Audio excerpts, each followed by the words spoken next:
E aí, pessoal, começando mais um Segundas Gestálticas aqui. Vamos iniciar o nosso grupo de estudos. E hoje o tema é PHD. A gente vai começar o capítulo ID. A gente está começando a desmembrar a teoria do self aqui pela Gestalt Terapia, por esse livro, né? Que é o livro inicial da Gestalt Terapia, que veio para cá, 1951. Então, a gente vai começar daqui.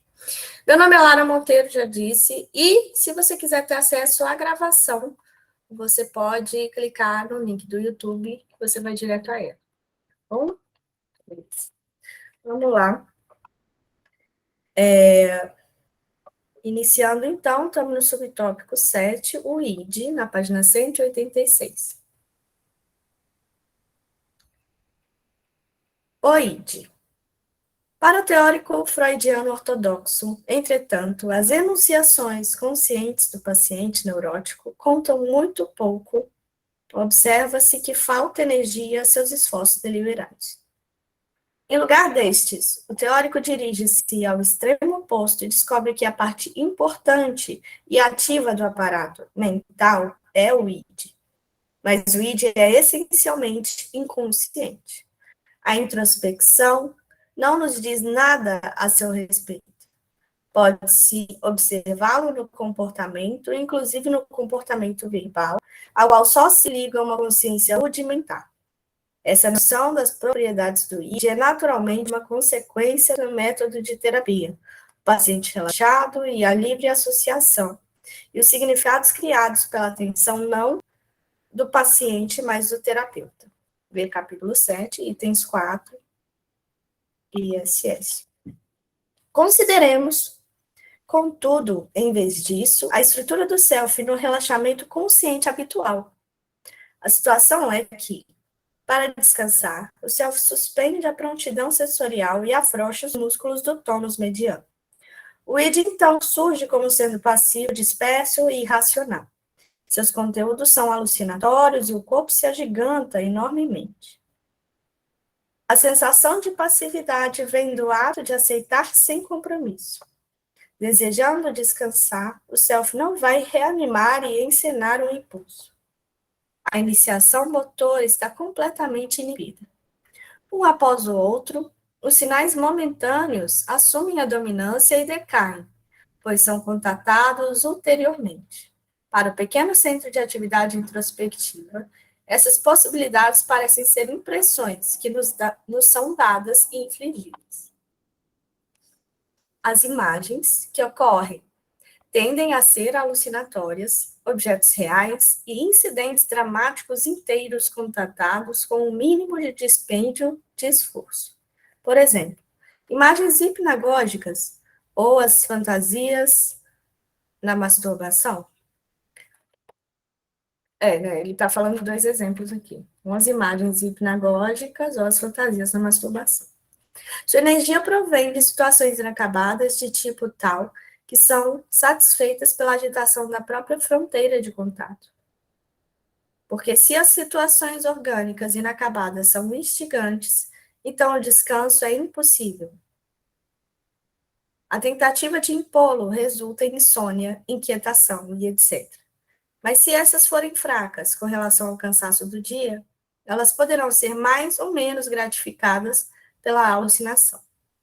A sexualidade passiva da masturbação combina essas fantasias passivas com uma autoagressão ativa, que apazigua a necessidade de resposta motora.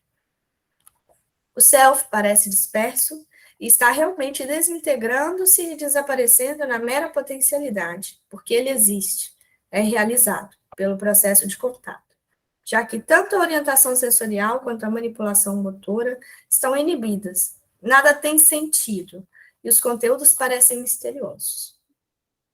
Contrastando ego, self e id, o ego deliberado tem a unidade abstrata e estrita de visar um objetivo e excluir distrações. A espontaneidade tem a unidade concreta, flexível de crescer, de compromisso e de aceitar as distrações como passíveis atrações. E o relaxamento é desintegrar. e é unificado somente pela sensação volumosa do corpo. O corpo aparece agigantado porque, com o sentido e o movimento suspensos, as propriocepções usurpam campo. Essas foram suprimidas deliberadamente. Liberadas agora, elas inundam a awareness. Se elas não proporcionarem um centro de atenção concentrada e instigante, adormecemos. São as diferenças, né? Sim, então, enquanto aqui, para o acesso, né, dentro da ideia de teóricos freudianos, a gente precisaria desse lugar do terapeuta observar, né, e não do paciente especificamente. Nesse caso, a gente está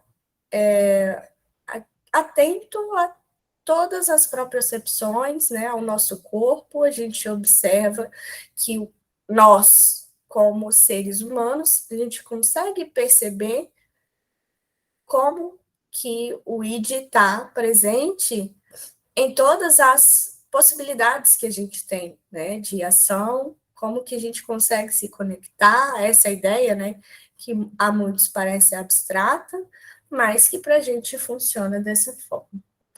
Então, a gente consegue resgatar essa ideia, né, que antes a gente via que vinha especificamente de uma interpretação de um terapeuta, e aqui a gente tem a oportunidade de observar, por mais irracional que possa parecer,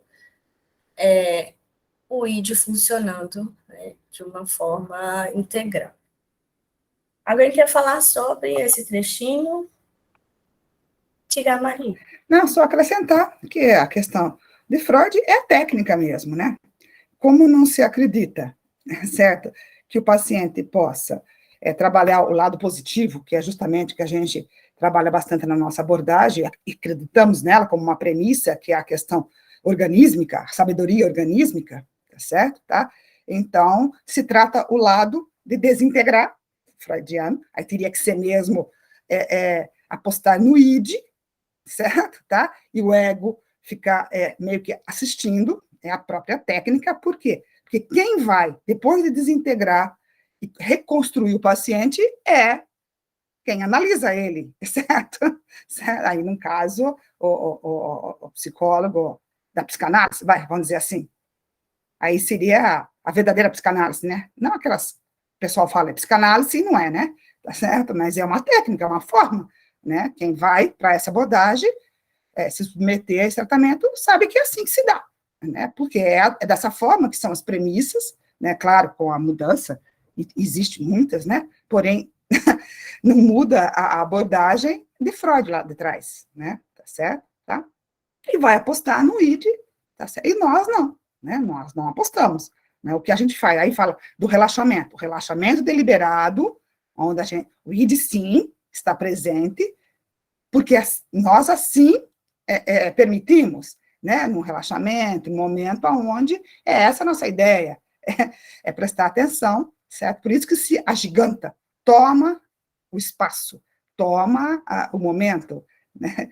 É diferente de apostar nele, uma vez a gente tendo acesso, certo? A esse tipo de material que vem, que se agiganta, que se mostra corporalmente, tá certo? Na questão proprioceptoras que a gente viu aí, tá certo? A gente bota para funcionar, né? Ou joga a luz para que o self, que é o que nós acreditamos, com o paciente, possa ter a sua awareness, a sua consciência, a sua possibilidade de assumir para ele, junto, né, com o contato do gestalterapeuta, as suas verdades, né, tá certo? É diferente de apostar em uma destruição para uma reconstrução, onde se dá com o profissional,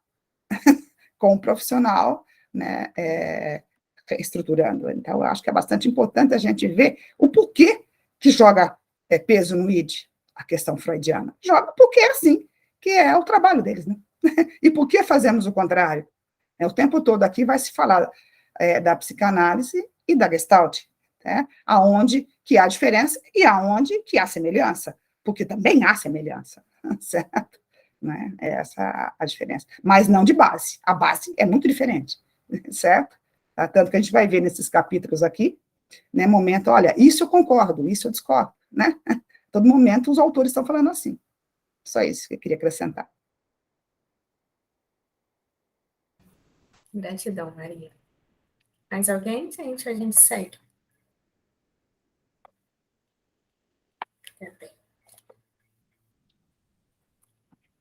Vamos lá, então.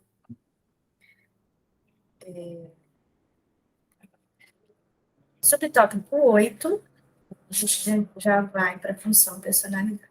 Né? A personalidade.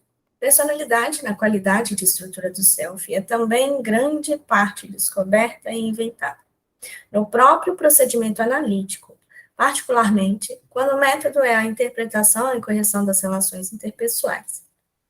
A personalidade é o sistema de atitudes adotadas nas relações interpessoais. É a admissão do que somos, que serve de fundamento pelo qual poderíamos explicar nosso comportamento, se nos pedissem uma explicação. Quando o comportamento interpessoal é neurótico, a personalidade consiste em alguns conceitos errôneos a respeito de nós próprios. Introjetos, ideais de ego, máscaras e etc. Mas, quando a terapia é concluída, e o mesmo vale para qualquer método terapêutico, a personalidade é uma espécie de estrutura de atitudes por nós compreendidas que podem ser empregadas em todo tipo de comportamento interpessoal. Na natureza do caso, esta é a realização máxima de uma entrevista psicanalítica. E a consequência é que a estrutura livre, obtida desse modo, é considerada pelos teóricos como sendo self. Contudo, a personalidade é essencialmente uma réplica verbal do self. É o que responde a uma indagação, ou a uma auto-indagação. É característico dos teóricos interpessoais o fato de que tenham pouco a dizer sobre o funcionamento orgânico, a sexualidade, as fantasias obscuras, ou ainda sobre a elaboração técnica de materiais físicos, porquanto todos esses não são primitivamente objetos de explicação. Então, o que a gente vê é que quando a gente começa a falar sobre a ideia, né, da função personalidade, que aqui eles vão chamar de estrutura, né, do self, quando a gente pensa dessa forma, é respondendo a uma indagação. Quem é você? Né, como você funciona? E aí, tudo que engloba alguma característica sua em relação a relações interpessoais, a como você se vê, a como você acredita que você está envolvido com essa função da personalidade, que é a que vai te caracterizar como pessoa. É como você acredita funcionar no mundo, é como você se vê funcionando, né? Agindo no mundo. E a ideia aqui é que muitos teóricos acabam focando especificamente na personalidade e ignoram o funcionamento orgânico do nosso corpo, ignoram vários outros aspectos que não são considerados por essa função, que não são a título de indagações, né? Não são respondidas através delas. E aí, muito deixa a desejar a respeito do funcionamento, e a gente perde muito, né, do que é nosso integral dentro da Gestalt, de entendimento, né, do nosso funcionamento como um todo. Diga, Marinha.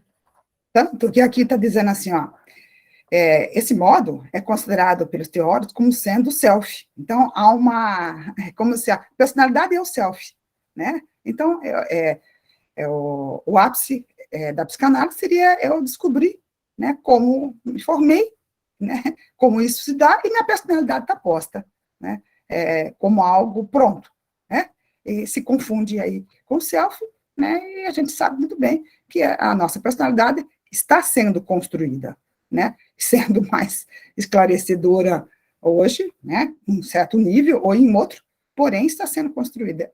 E dessa forma que, né, a maneira como a outra abordagem vê, né, é algo que se prontificou. E separa corpo-mente, né, claro. Por quê? Não interessa a questão corporal interessa, como se fosse um grande cabeção, grosseiramente falando, certo? Né? Por isso que personalidade tem muito a ver com aquilo que a Laura acabou de dizer, né? Que é o que eu conheço, né? E é o que eu reproduzo, e quando alguém me pergunta quem eu sou, não vou mostrar o corpo, vou fazer uma imagem, vou fazer um desenho, ou vou me expressar como um todo, corpo e mente, eu vou falar sobre, certo? Então, a personalidade está sempre ligada, né, ao que eu sei, ao intelecto, tá certo? Então, essas coisas são um todo, né, gente? Nós estamos falando de estruturas da personalidade, importantíssima, elencou duas importantes aí, que é o ego, né? Eu acho até que esse capítulo a gente deveria ter voltado no ego, porque é um conjunto, né, Lara? É que a gente já tinha passado, não vamos também ficar voltando para trás, né? Mas ego, id e personalidade, né? Você subiu essas três estruturas da personalidade, da função do self, no nosso caso, tá certo? Tá? Aí a gente vai jogar luz, não lembro mais para baixo como é que é. Na verdade, esse livro eu li aos pedaços, né? Tá? Que aí vai entrar na nossa maneira de observar o contato, tá certo? Né? O fechamento das gestalt e o crescimento continuado, né, do self, que é o que a gente joga peso, né? Isso. Aproveitando, quando você falou sobre a ideia do ego, só para acrescentar, quando a gente pensa em ego, a gente pensa no gerúndio, né? Que é sempre processual. Então, a gente está funcionando e a gente está agindo no mundo e a gente tem um certo... uma certa forma de agir que é limitada dentro dessa ideia do ego, que são as partes que a gente é consciente delas. Né? Então, a gente tem partes nossas que não são integradas, partes alienadas, e elas fogem desse lugar da função do ego. Então, o que a gente tem é que a função ego é a forma que a gente funciona realmente no mundo, é esse gerúndio, né, que a gente está funcionando a cada momento, é esse lugar processual em que eu produzo novas formas de agir, né? Eu ajo ali no mundo, e aí eu consigo, dentro dessa função ego, né, ter novas oportunidades de agir, identificar, né, com outras formas de agir que não aquelas. Dentro do processo de terapia, a gente pode pensar que a função ego, ela também funciona como uma forma de, se a gente pensar na estrutura, né, do self que a gente está olhando aqui, da gente integrar muitas outras partes que a gente não reconhece, né? Então, aquilo que está alienado não está integrado.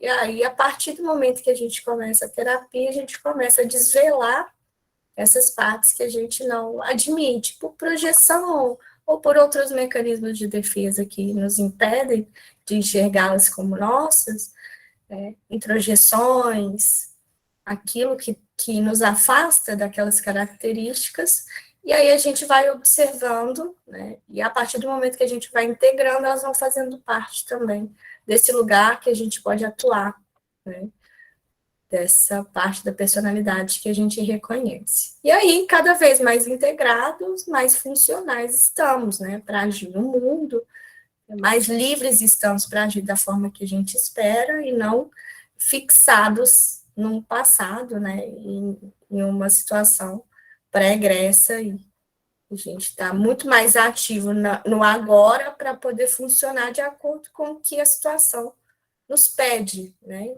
e não de uma forma engessada.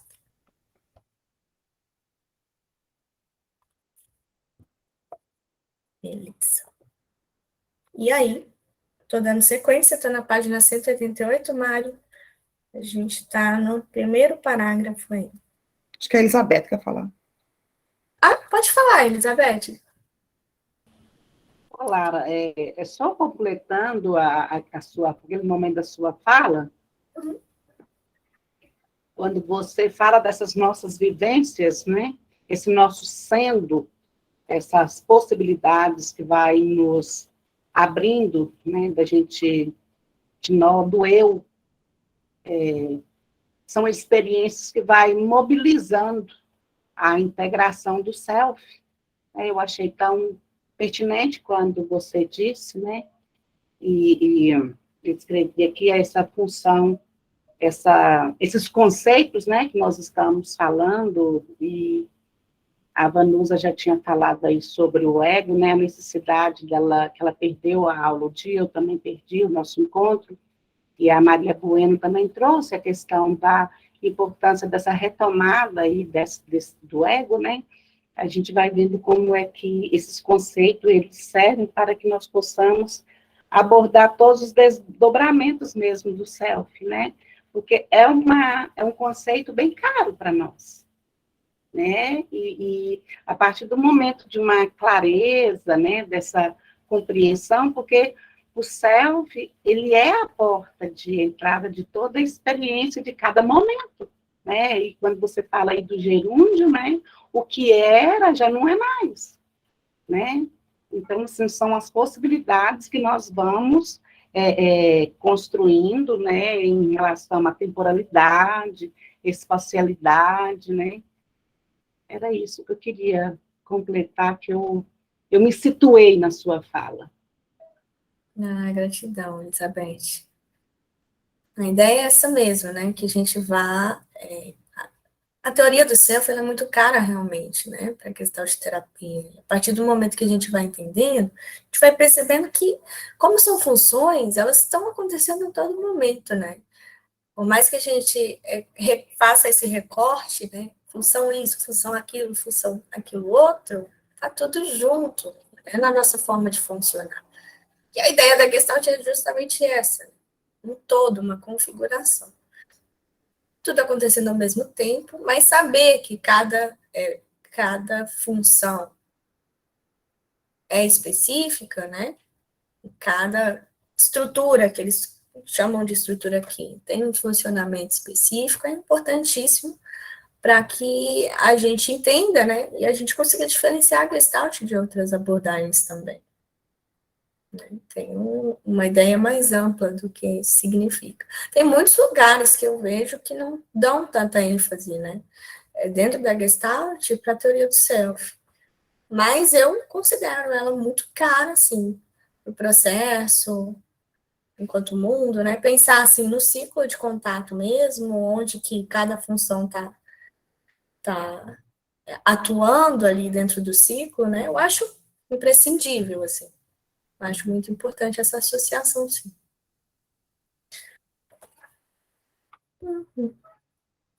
Seguimos. Qual é a autoconsciência da personalidade, já que falamos da autoconsciência do ego e do it?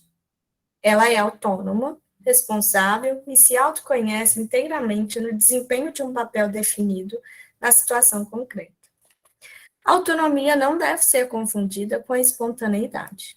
A autonomia é escolher livremente e tem sempre um sentido de desprendimento primário seguido de compromisso. A liberdade é proporcionada pelo fato de que a base da atividade já foi obtida. Nos comprometemos de acordo com o que somos, isto é, com o que nos tornamos. Contudo, o ponto equidistante dos extremos da espontaneidade não tem o luxo dessa liberdade, nem o sentimento de segurança que vem de saber o que somos e onde estamos, e de sermos capazes de nos engajar ou não. Estamos engajados e somos levados, não a despeito de nós mesmos, mas para além de nós mesmos. A autonomia é menos extrinsecamente ativa do que a deliberação e, naturalmente, menos extrinsecamente passiva que o relaxamento. Porque é nossa própria situação que nos engajamos de acordo com o nosso papel. Não estamos trabalhando em alguma outra coisa e nem somos trabalhados por outra coisa.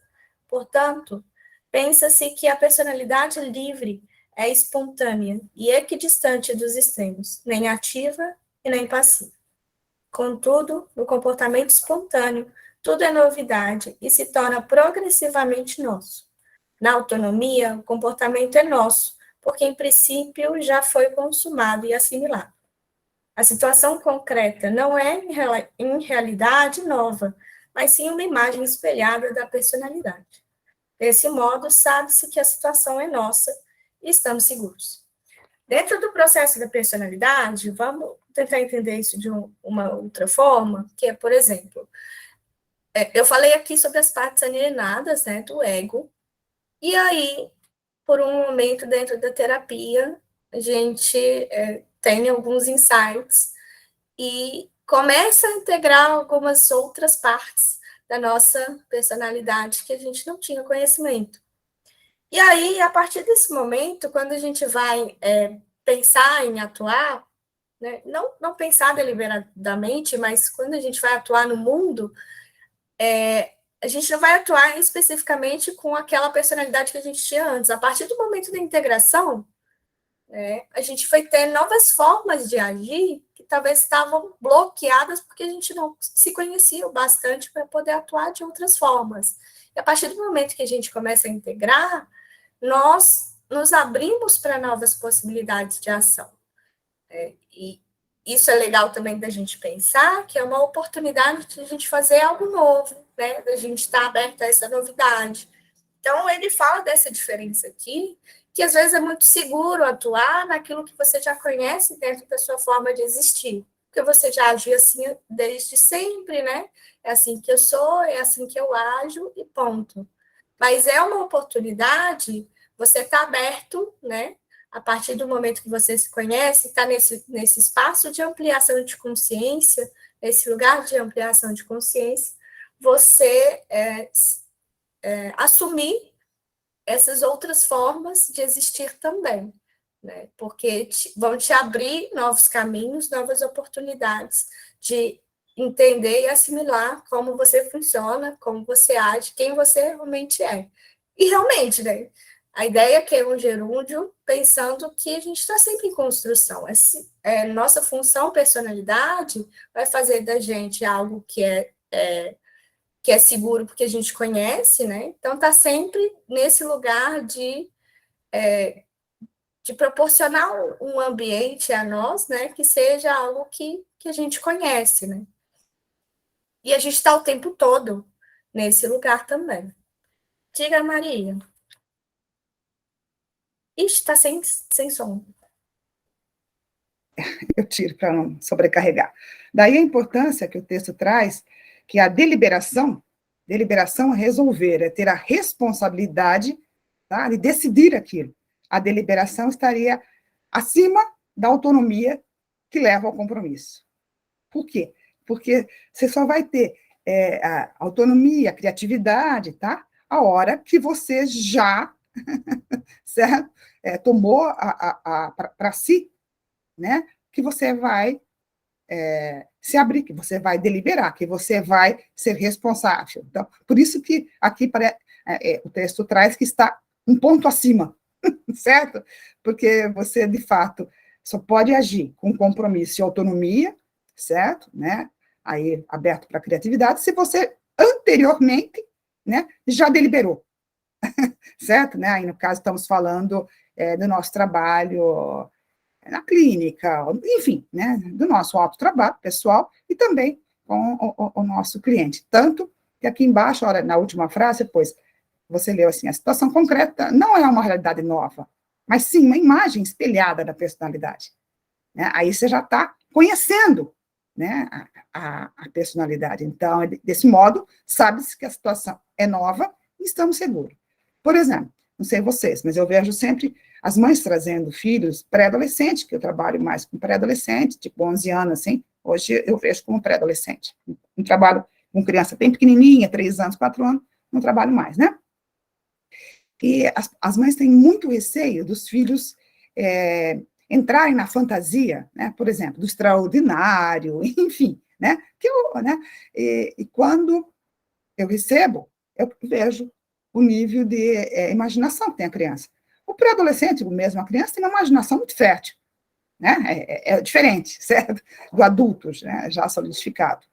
E eu percebo que sempre acho que nós conversamos alguma coisa, o Mário falou alguma coisa, acho que na outro encontro, da importância de trazer os pais, né? De tempos em tempos, né? Para eles serem parte do processo de cuidar de uma criança e também de um pré-adolescente, certo? Por quê? Porque se acredita que cortando a fantasia, que dizendo, não, filho, isso não é real, volta para cá, você não tem nada a ver com o extraordinário, que isso vai fazer com que o filho possa estar mais pronto para a realidade, mais pronto para o teu dia a dia, né, para a escola, tá? E que o filho que diz, está no mundo próprio, é lunático, né? Dão nomes, assim, pejorativos, né? Tá certo? Não é pertinente, não é um bom comportamento, não é um comportamento reforçado pela sociedade.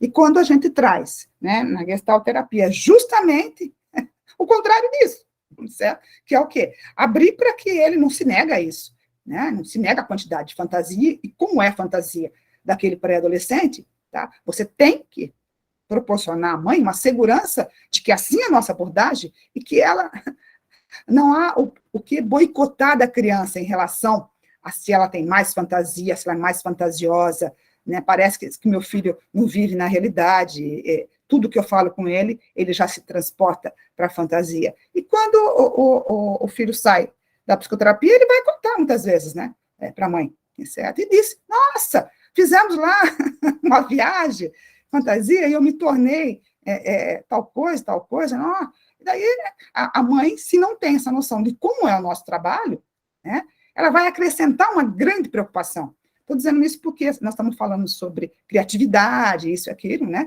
Tá certo? É bastante importante a gente deixar claro, né?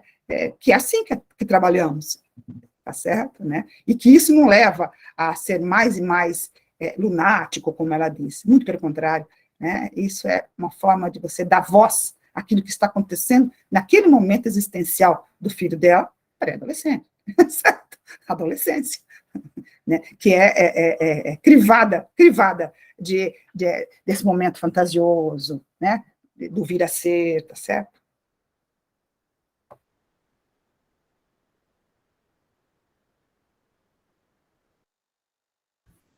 Sim, é sempre uma oportunidade, né? E a gente falou mais para trás do ID, é deixar que flua mesmo, né? Aquilo que vier da imaginação, deixar que a criatividade dele age ali.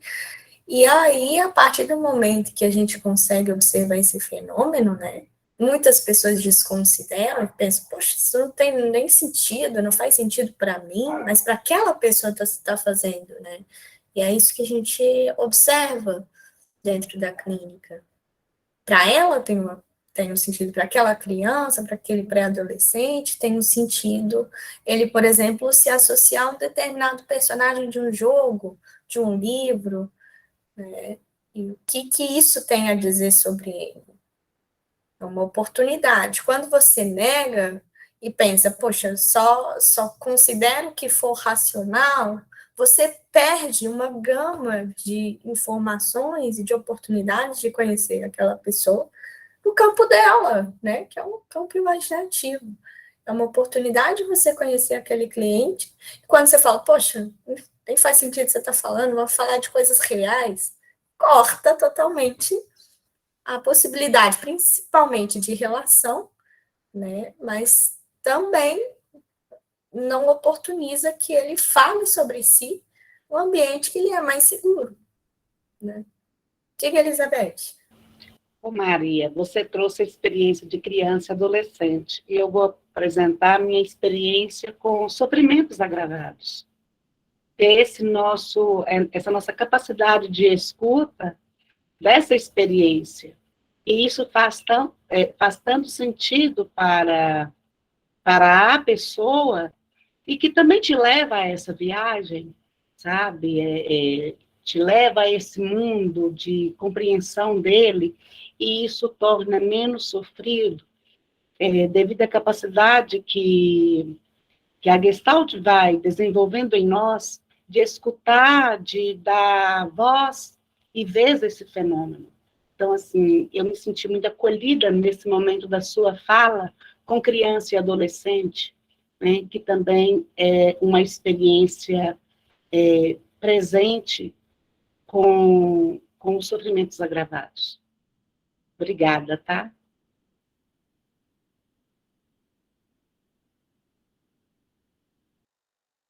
E se a gente for ampliar, né, a gente vai ver isso em vários aspectos da clínica, porque é parte dos princípios que a gente tem como gestante de terapeutas também.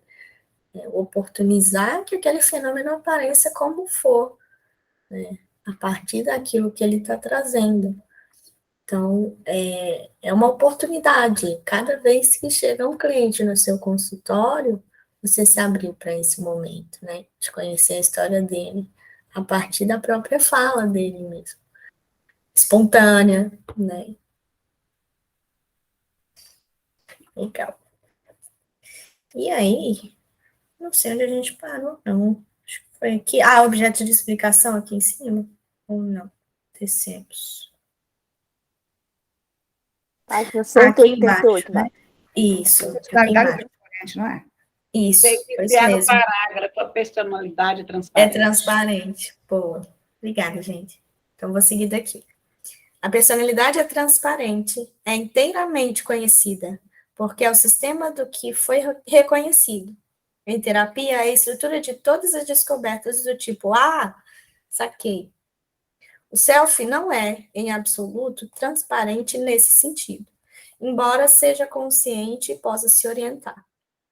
Porque sua consciência de self é em termos do outro na situação concreta.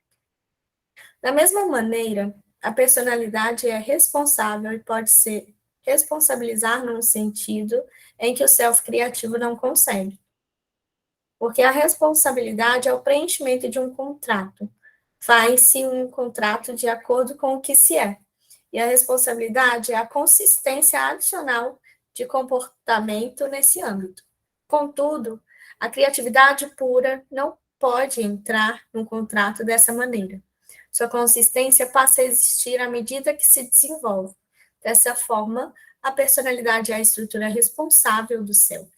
Para dar o que não é tanto uma analogia quanto um exemplo, um poeta, reconhecendo o tipo de situação e o tipo de atitude de comunicação que se faz necessário, poderá fazer um contrato de escrever um soneto e preenche de forma responsável essa forma métrica.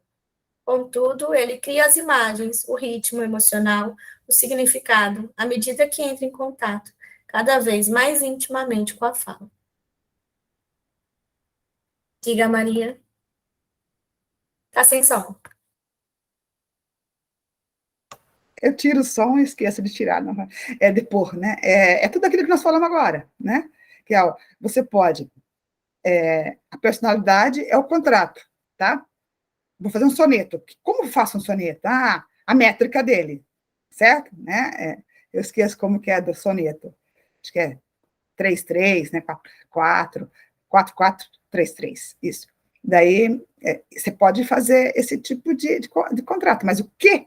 E como vai se dar a criação desse soneto, né? Só vai se saber na hora de fazer, certo?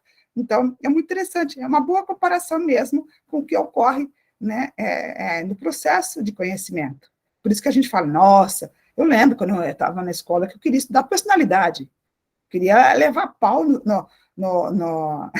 eu já que não era muito certa desde jovem, eu queria levar pau na matéria para voltar a estudar, que eu achava que eu não tinha entendido o suficiente, e que daí eu ia para frente, eu ia fazer outra disciplina, porque não é assim, o psicólogo acredita que a personalidade é o máximo, né? Você tem que estudar a personalidade. Bom, claro que tem que estudar, mas estou dizendo, na graduação, eu achava que eu ia aprender tudo com a matéria personalidade.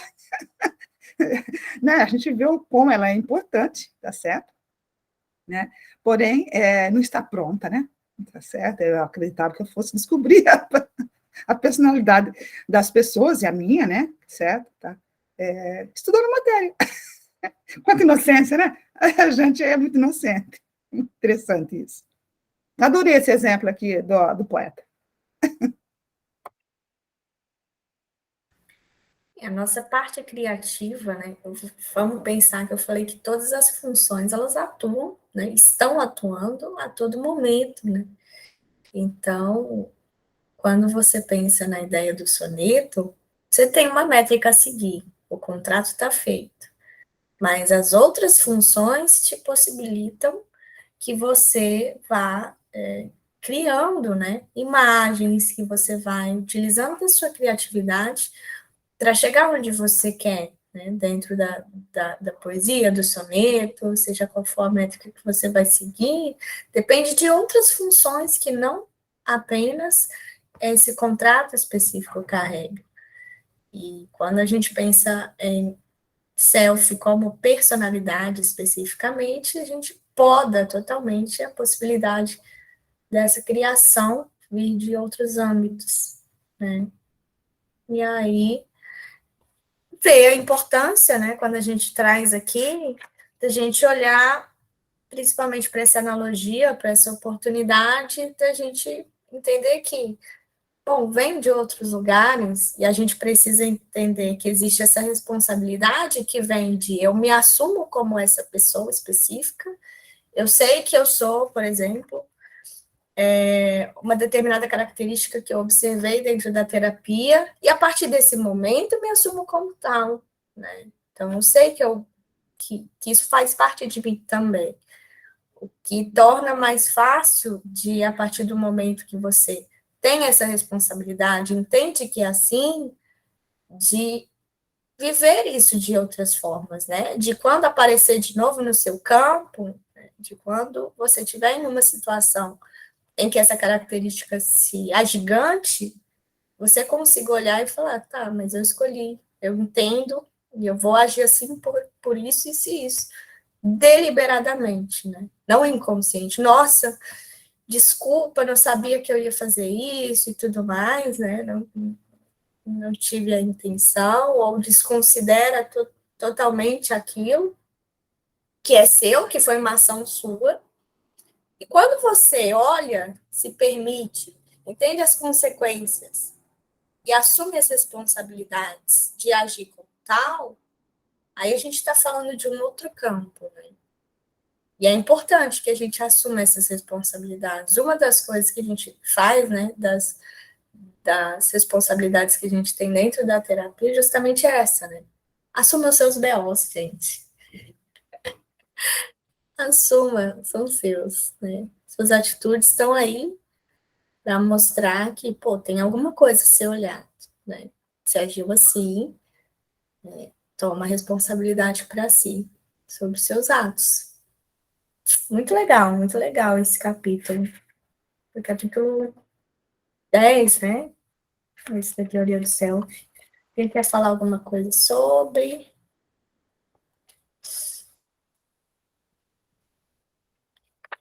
Mário tá calado hoje? Ah, sim, para não entrar no outro já, né? Entendi. É porque acho que vai fechar aqui, né? Boa, bom dia. Vai fechar aqui, né? Já tá no finalzinho. Né? Beleza, Cabe Mário. uma intervenção, Vale. Mário? Como não? Foi? Não, eu achei interessante, né? Uma das coisas que a gente já tinha falado antes, mas de uma forma diferente. Agora, eu achei interessante essa parte que eu entrei aqui no grupo, e o que eu peguei, é a questão da diferenciação, né? Deixar bem clara entre a questão da autonomia e espontaneidade, né? Porque essa questão da autonomia é uma liberdade, né? Mas não é espontaneidade. Então, a liberdade a espontaneidade é uma outra coisa, né? Aí ele fala que a espontaneidade é justamente esse modo, é um modo, né? É um modo, não é nem ativo nem passivo. É a chamada voz média, né? O modo médio. A espontaneidade é um modo médio. Não tem dominância de uma coisa ou de outra, né? E você pode se empenhar ou não na ideia da espontaneidade, né? Que é diferente da autonomia. Porque quando a gente fala assim, eu decidi, você faz uma coisa que é sua, por exemplo, aí tem a confusão entre você ser autêntico e espontâneo. A pessoa fala assim, é uma pessoa autêntica. Aí é sinônimo espontâneo. Não, mas autêntico é algo que é próprio seu, né? Então, que já é capitalizado, que é capturado já seu. Você já tem uma seleção, uma forma de ser, de agir, de se posicionar, né? Isso é ser autêntico. Não é isso, autêntico não quer dizer espontâneo, né? Então, para a gente não confundir isso de autenticidade, a pessoa tá, fulano de tal é muito autêntico, fulano de tal é muito espontâneo, né? Não é a mesma coisa, né? Autenticidade quer dizer com a capacidade de ter autonomia, né? Ser próprio, seu, né? Você tem essa capacidade, essa liberdade de decidir, de escolher, de selecionar, de fazer, né? Então, ele captura essa ideia aqui no capítulo e faz essa diferenciação que acho que é bem pertinente para que a gente não caia em reducionismo em relação. Ele tem um cuidado muito, muito acentuado em diferenciar esse ser espontâneo, né? Para que não caia na ideia de situações que são mais circuladas por aí, né? Então, é uma coisa bem específica, né? Essa liberdade da espontaneidade é diferente da liberdade da autonomia, né? Então, essa liberdade da autonomia ela não é condicionada por uma situação de uma seleção, né? Então, é uma outra coisa, né? Eu acho bastante interessante esse ponto que ele traz, porque faz com que a gente reflita, inclusive, em situações terapêuticas, né? Dentro da prática clínica, no sentido de a gente compreender o que está acontecendo ali, como que ato que está acontecendo, que ação que está acontecendo ali, que ação terapêutica e qual é a situação terapêutica do campo aqui, né? Então, acho que dar um encaminhamento de compreensivo para a gente se posicionar e compreender melhor o que está acontecendo ali, né? A questão da personalidade, das funções, né? Do id, o ego, da personalidade. Acho que tem até um artigo que eu estava lendo, acho que fala bem resumidamente assim, mas acho bem legal que fala assim que o id e o ego são funções de autorregulação, enquanto a personalidade é uma função de seleção, integração e organização, é organizadora da experiência, né? É tipo uma síntese, né? Uma síntese, eu nem vi que não estava fechado aqui. É uma síntese da experiência, a função personalidade, né? Essa construção dessa autoimagem construída, né? Essa questão dos papéis que a gente assume e se coloca. Então, não tem nada de errado, creio, em adotar essa escolha, mas a ideia de que possamos ser fluidos, né? Temos a ideia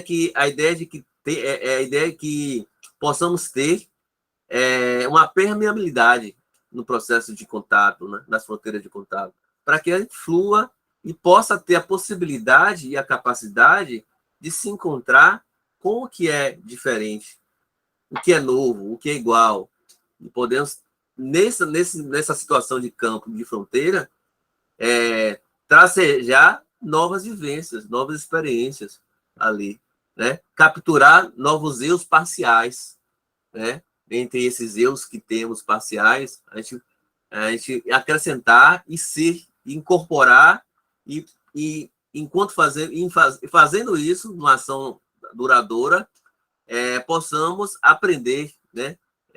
Também um processo de assimilação no ponto ali de campo, né? Na zona ali da fronteira, né? Que é uma zona muitas vezes conflituosa, né? E é justamente a gente abrir a possibilidade, né? De ser permeável, né? Não assim, permeável em absoluto, né? Para também não ter aquela ideia da confluência, né? Que é aquela não consegue fazer a diferenciação entre uma coisa, entre você, esse si mesmo, parcial, né? E também o mundo. Então, a gente também tem que ter determinadas fronteiras, estruturas, né? Para que a gente possa se organizar, e é justamente a função personalidade que nos posiciona nisso, né? Porque no processo de autorregulação entre o id e o ego, esse processo de autorregulação, de contato com o meio, para que a gente possa realizar nossas próprias necessidades, a função personalidade vai dando as bordas, né? Vai bordeando esse processo de nos localizar enquanto pessoas, né? Enquanto sujeitos, né? No mundo. E aí, quando o mundo é contínuo, esses eus vão sempre em mutação, vão sempre se transformando, e Agora, ele disse, né?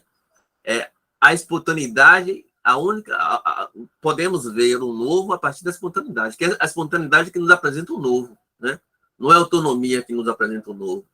A autonomia é sempre aquela, você leu lá no final, né? Relação espelhada, né?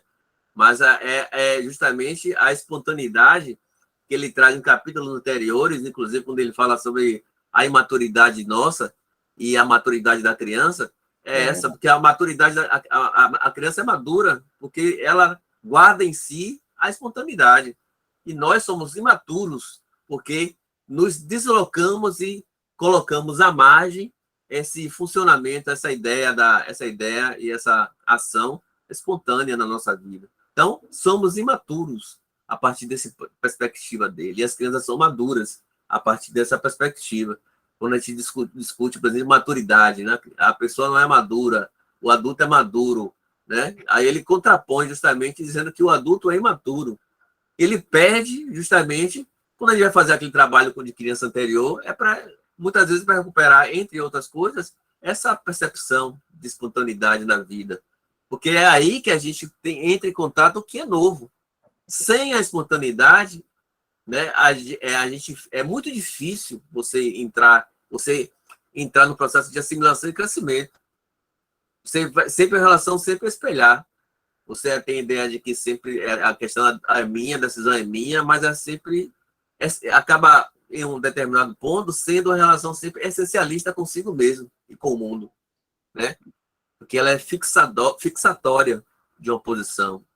E aí você não abre essa possibilidade de entrar em contato a partir desse pressuposto que é primário, que é o pressuposto de ter em si ações e percepções e movimentos espontâneos no seu processo de vida, né? E boa parte de nós perdemos isso na nossa trajetória, né?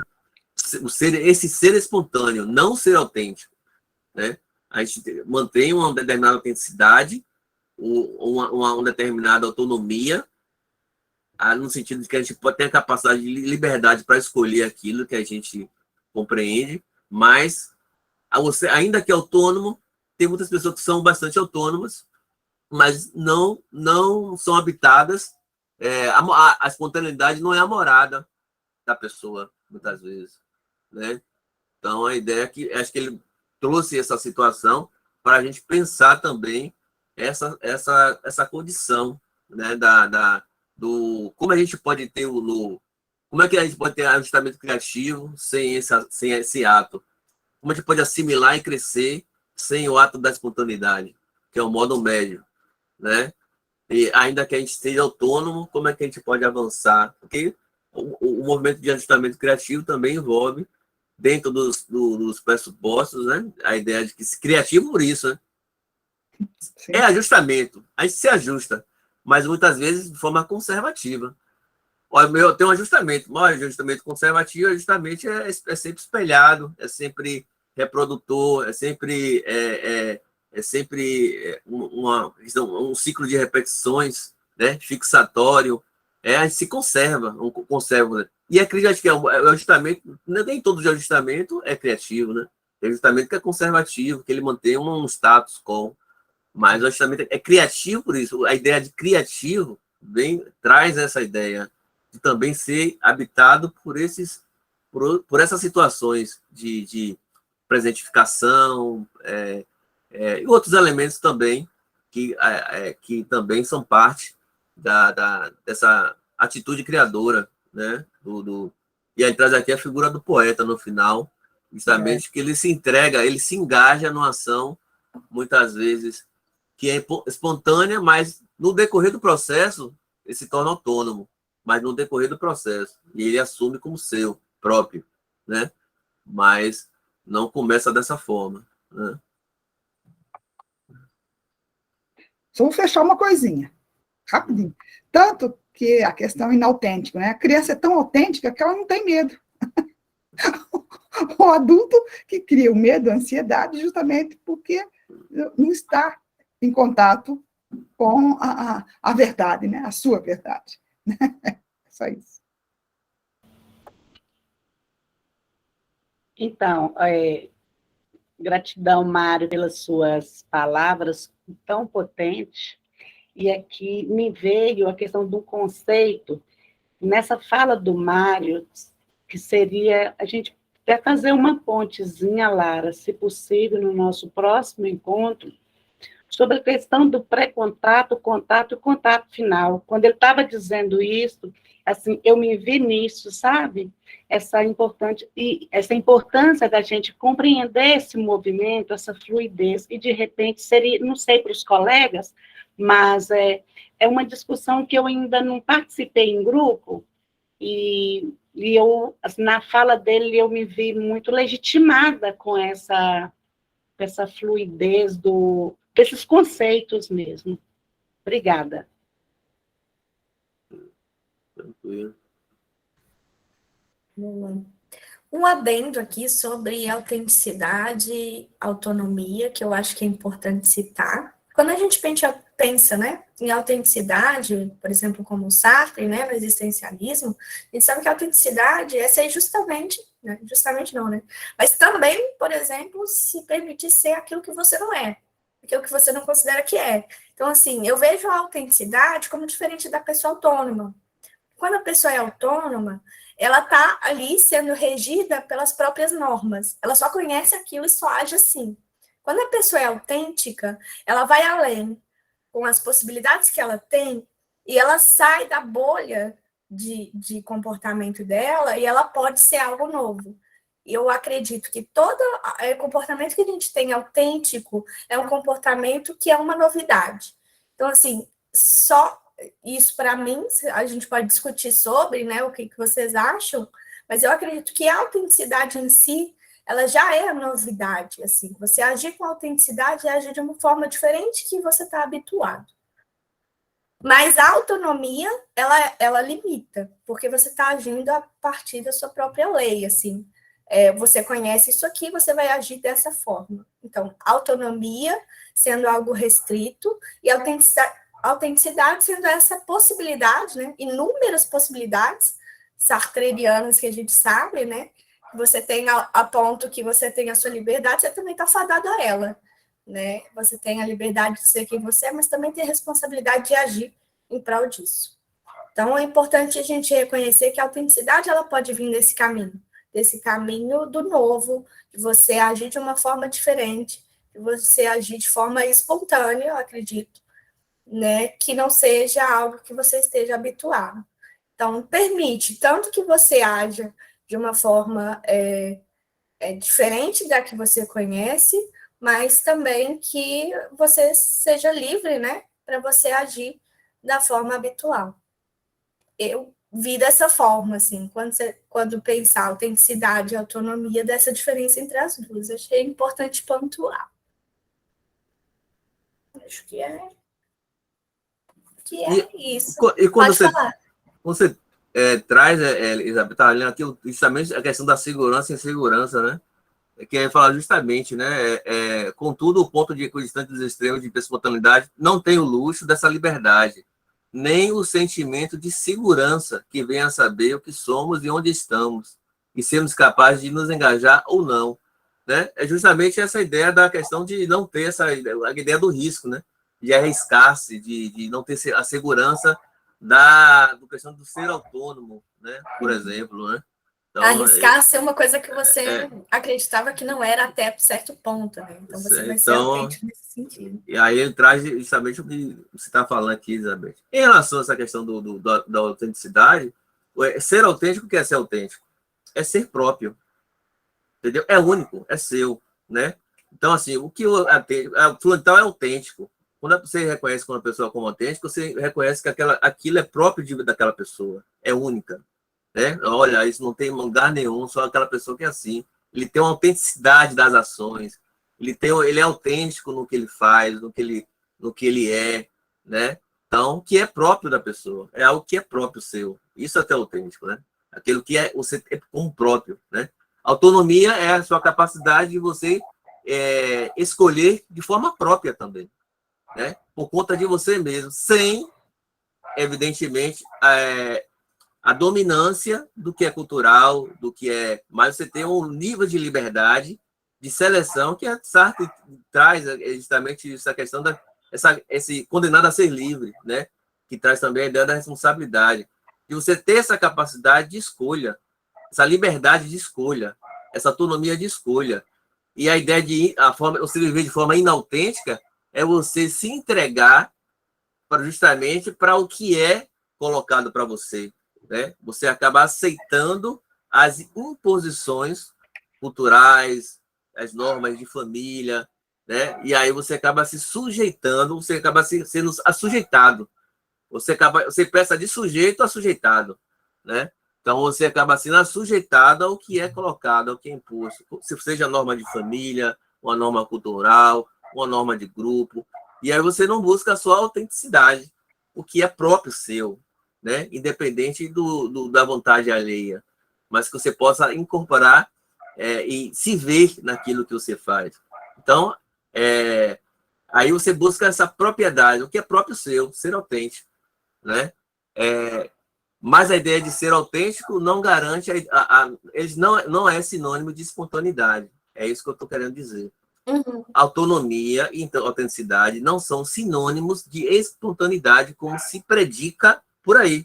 Por exemplo, fulano de tal é autêntico, fulano de tal é espontâneo. Não é assim. E é isso que eu estou querendo livrar desse lugar, no sentido de que você olhar para si... diferentes, né? Isso, você olha assim, o autêntico, fulano de tal, poxa, fulano de tal é autêntica. É como se falasse, poxa, fulano de tal é tão espontânea, né?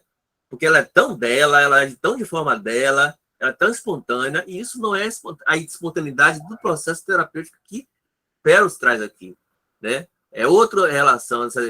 Ele fala daqui da espontaneidade enquanto lugar de um modo de funcionar.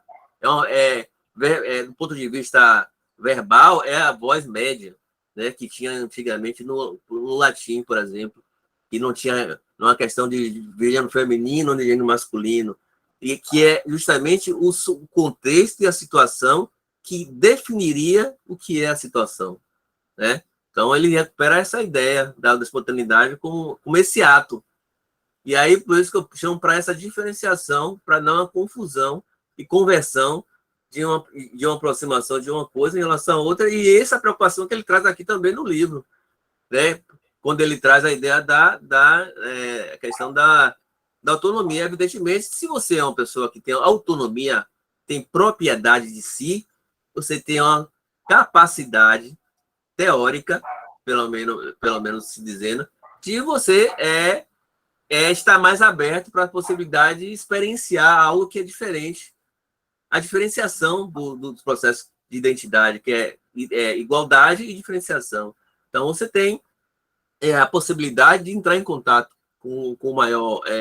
uma possibilidade em relação à pessoa que é justamente introjetora, por exemplo, você captura todas as normas e hierarquias. Vamos pensar aqui o seguinte, a cultura e a sociedade e a organização do mundo. Vamos pensar a época do feudalismo, dentro de um processo que é totalmente a partir de ordem e hierarquia. Como você, como sujeito, se posiciona como indivíduo nesse contexto cultural e de mundo? O nosso sistema político, o sistema de organização social, abre também espaço para nosso self.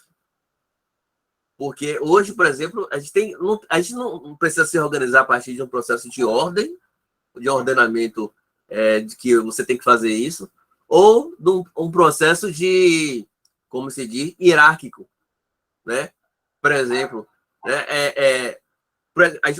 Pensar, por exemplo, as famílias, em boas partes de culturas, aí, por exemplo, você era parte membro da família. Você não tinha direito, não tinha muita voz, você tinha que fazer aquilo justamente que a família e o nome da família predica para você cumprir.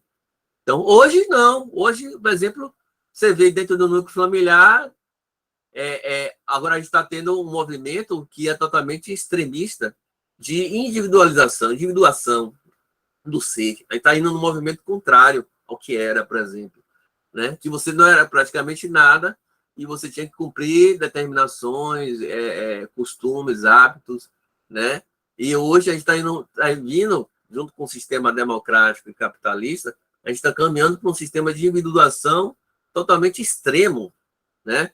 E muitas vezes compreendido em determinadas em segmentos como egóico mesmo, né? No movimento de eu para eu, né? E não é não é eu e o mundo e eu, né? Não é esse movimento de contato, esse movimento de relação. A gente está caminhando para um movimento, mas aí é sempre um movimento sempre binário, ou é o mundo ou sou eu. E a gente está caminhando para um mundo, um movimento que sou eu, primeiro eu, e segundo eu, terceiro eu. As pessoas de discurso são todas na primeira pessoa. Eu. Não tem eu, tu, ele, nós, vós, eles. Né? As pessoas de discurso, do ponto de vista da praticidade da vida, é eu e eu. Então, a gente está indo para um movimento que é perigoso, né? Que muitas vezes, em alguns segmentos da psicologia, caminham e endossam esse movimento, né? E acho que a Gestalt retira essa ideia, porque ela traz sempre a questão da relação, né? A importância da relação. Porque você, por exemplo, no livro de Buber, que tu, você não existe sozinho, não tem como o eu existir em si mesmo. O self também não existe fora da relação. Quem é o self sem a relação? Nada. É porcaria nenhuma. Não é nada. O self só existe na relação, no campo e na fronteira de contato. Sem ele por si mesmo, ele não existe. Não é uma substância. Então acho que a Gestalt, nesse sentido, traz esse enriquecimento do processo do ponto de vista aí de a se posicionar como pessoa, é saber que a gente é pessoa no mundo, né? Não de si para si. Então a história traz essa riqueza. E acho que essa coisa que ele traz da espontaneidade do comportamento lembra essa situação a partir das pistas que ele vem trazendo aqui nesse livro, que vai dando justamente essa questão. Para a gente não. Eu, por exemplo, pego pacientes que, quando vão se posicionar em relação a coisa que ele quer para si, tem medo, por exemplo, de saber que está sendo egoísta, ou se não ser acusado de egoísta, né? Assim, e saber que ele muitos acho que não têm o direito de fazer coisa para si, né? Ele sempre tem que fazer para os outros, né? Então, essa é um funcionamento de base neurótica também, que tem essas distorções, né? No sentido, porque as pessoas não estão sabendo muito bem como visualizar esse mundo que a gente está vivendo, contemporâneo, quando ele está se posicionado, né?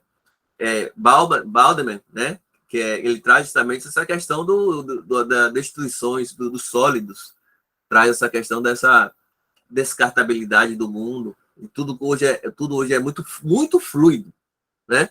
Então, não tem mais bases, você não consegue mais se situar, as quedas das referências que a gente tinha anteriormente de família, de mundo, de pessoas, a gente procura quem você quer de gênero, né? Pô, que gênero eu sou, que coisa eu sou, que tipo de raça, qual é a minha cor.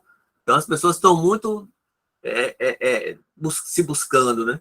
Então, assim, tem esse contexto que é global, que eu trouxe, e a Gestalt, acho que dentro desse universo de campo, pode, junto com o paciente, do ponto de vista no manejo clínico, situar essa pessoa a ela se identificar, se visualizar, né?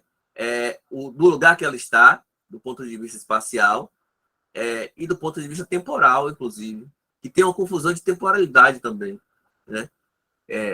Aí também no funcionamento existencial. Então, você vê que são configurações ali e coisas que se interrelacionam a partir dessa ideia que a gente trouxe. Mas Gestalt é isso, porque ela dá essa possibilidade, acho que dá essa possibilidade de a gente também flertar e se relacionar com outras possibilidades de teoria, de contextos, e que é necessário, né? Que justamente não se fechar na nossa própria abordagem, porque aí a gente está se fechando numa coisa interna, né? Aí a Gestalt como um self ali que não se relaciona com o mundo, né? Então a ideia de a gente estar em contato com o mundo também a partir dessa síntese de experiências, a gente também aprender com essa novidade que o mundo traz na relação, né? Nessa construção dessa relação. Porque a novidade é construída nesse ponto de contato, né? Muitas vezes, no campo, né?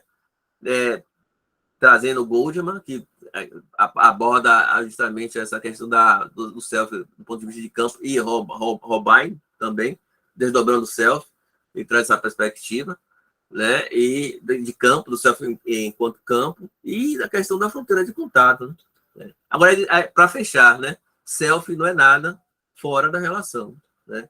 Portanto, ela não é uma substância independente de qualquer coisa, né?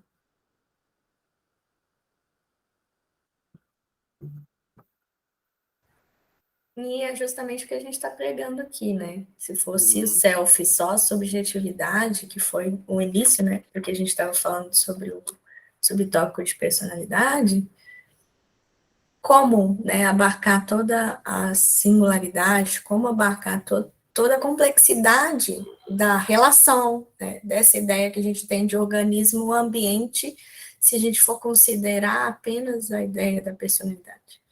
É algo que é uma indagação que eu respondo a uma pergunta sobre quem eu sou, sobre como eu funciono, só que eu sou em um mundo, né? Eu sou numa relação, e eu estou ali sempre em contato com algo.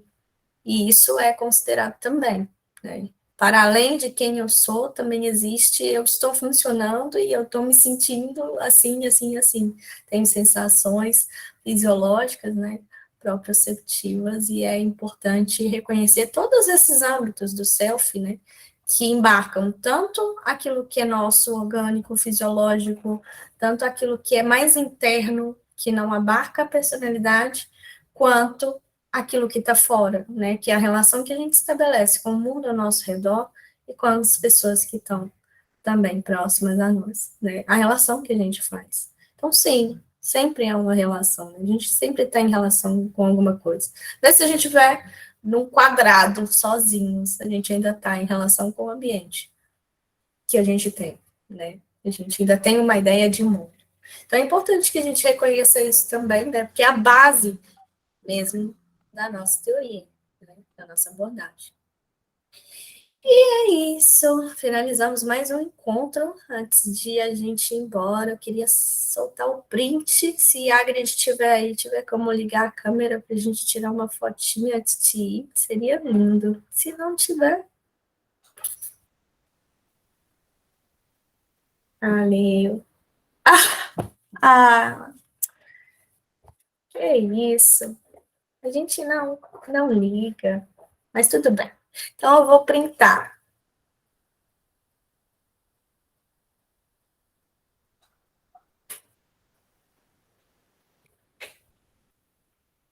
Gente, muito obrigada pela participação de vocês. Eu agradeço cada minutinho que a gente ficou aqui. Muito bom estar com vocês aqui, ter essas trocas. Eu acho extremamente importante esse encontro que a gente tem, semanal, e só reforça aí nosso compromisso. Muito obrigada por estarem aqui. E até semana que vem. Abraços gestálticos a todos, bons estudos e até lá. Tchau, tchau. Tchau, pessoas. Tchau, até. Tchau, tchau.